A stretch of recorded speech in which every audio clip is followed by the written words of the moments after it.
So Merida, please come to me. I know it's a little bit impolite talking about age with women, but if we look on the racing scene, you could be the mother of some of your competitors. How do you handle that situation, or how is that for you? So the next question will be how heavy I am, and then how many times I shave and where I shave. No, but I don't ask you every year the same, like Jose. I'm still 22 in my mind, that's important to remember. No, I think using the long experience, 15 years as a pro, will be important. You can't train as a Rambo anymore like you did when you were 22. There will be strong girls there. I really have to suffer a lot for to beat, but I still believe that if we do what we know and use what we know and also train smarter than ever, I think I can still beat those girls. Time will show. So age is a question of smartness.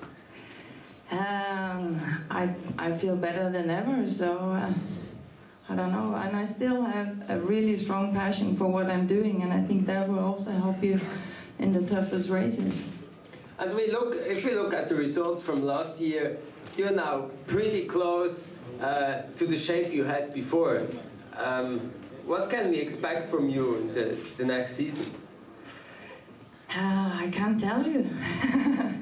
No, I think the first target or the first kind of proof will probably be for the World's Marathon in Italy in the end of June. I think if I can be there and be able to fight for gold, I think everything is possible for the rest of the season. So we just take those months up to end of June, and then if we succeed with that, I think everything is possible for the rest of the season. So this will be the main focus for the first part of the season. So the course where the worlds are, this is on the Merida Marathon. It's like a home race for you. Is that an advantage for you, or does it make it harder, the pressure? Do you care about that? No, I think with experience, I think I look at it as a big advantage, not looking at the pressure. We have a lot of big fans down there, and I know there will be a lot of Norwegian also coming down.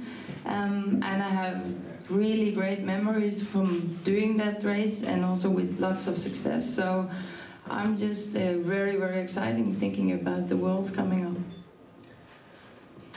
Not talking about the Worlds, talking about the Olympics in 2 years. Is that the goal for you?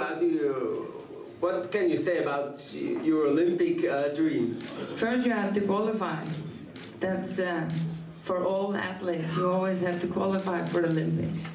But I think if we have focused on what we do today and what we do tomorrow, and then we take this season first, and if we succeed with what we have in mind now and what we have for a goal for this season, I think we will be elected. And if I go to London, I will make sure to be in such a good shape that I can fight for a medal. At least that's how you look at the situation now. And there you will be probably the rider with the most experience then? Yeah, one of them for sure. Talking even with you about the technical side, about the bikes, I've seen you in the last days a lot of times on the 29er bike. Will you change as well, or do you feel comfortable on that bike? Yeah, I had a few rides now, and it was clear that even though you haven't 100% the right position in everything yet, I was surprised that it was so comfortable to ride it, both going up and down. So for me, it's a really interesting bike, since I'm a little bit old type like Jose, staying on the hardtail, finding it hard to be as used also with the fully. So it will be an interesting bike for me, and me and Kenneth go on training camp again to Lanzarote in the end of March, and that will be the only bike we will bring just to train both speed and technical skills on that bike, and hopefully by the time we get back again, we will feel as comfortable on that bike as on the hardtail. At least that's the to dream for.